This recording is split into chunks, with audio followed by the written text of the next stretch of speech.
Y a-t-il effectivement ici à Dinan un boucher charcutier qui met des petits morceaux de cook de Dinan dans son saucisson? Vrai ou pas vrai? C'est le reportage que nous propose ce soir Quentin Kepetz.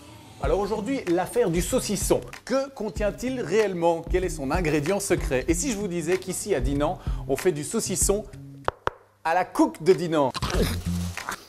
Alors forcément, il faut toujours faire attention quand on mange une cook de Dinan, parce qu'on a vite fait se casser une dent. Voilà. C'est combien mieux comme ça, non? Oui, enfin d'abord je passe chez le dentiste, section cook de Dinan. Ça vous arrive souvent d'avoir des clients comme ça qui se cassent les dents comme moi sur des coupes de Dinan? Alors, ça arrive souvent que ça se passe, évidemment, mais comme ce sont souvent des touristes, eh bien, on ne les voit pas chez nous. Quelles sont les recommandations pour manger une coupe de Dinan sans avoir une catastrophe? Voilà. Alors, il faut surtout avoir de très bonnes dents pour pouvoir les manger, ne pas les manger avec ses dents de devant et peut-être les ramollir un petit peu. Pour les ramollir un petit peu, il faut travailler la pâte. La coque de Dinan, il faut la prendre, mettre sur le bord d'une table, casser les petits morceaux et on peut sucer. D'accord, ou avec un marteau ou une scie ou un marteau-piqueur. Tout dépend comment on est outillé. Premier crash test chez les pompiers de Dinan. Poussons un peu la cook dans ses limites.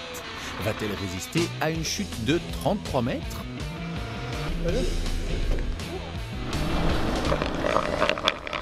C'est plutôt concluant. Passons maintenant au gros outillage des pompiers. La pince hydraulique de désincarcération. Cook 1, pince 0. Alors peut-être qu'un bon coup de masse bien placé pourra la ramollir cette galette. Eh bien, pas aujourd'hui apparemment. J'utilise alors les gros moyens. Le marteau-piqueur de José qui vient de détruire 2 mètres cubes de béton en quelques minutes. Mais oui, on en fait beaucoup trop sur la coupe de Dinan. C'est pas si incassable que ça, vous avez vu, hein? Oui, mais et le saucisson alors? Voici le fameux Copper, le saucisson à la coupe de Dinan. Alors est-il aussi dur que la coupe de Dinan? Ça, on va aller voir là-bas. Alors Laurence, là on est au stade fatidique où on va mettre les coupes de Dinan dans le Copper. Est-ce qu'on peut savoir comment on les casse? C'est un secret. Un secret? C'était quoi l'intérêt de mettre des coupes de Dinan dans du saucisson? On ne retrouve pas le goût de la cook, mais ça apporte du sucre au saucisson. Et dans tous les saucissons secs, il faut du sucre pour nourrir les ferments. Donc nous, on a mis de la cook.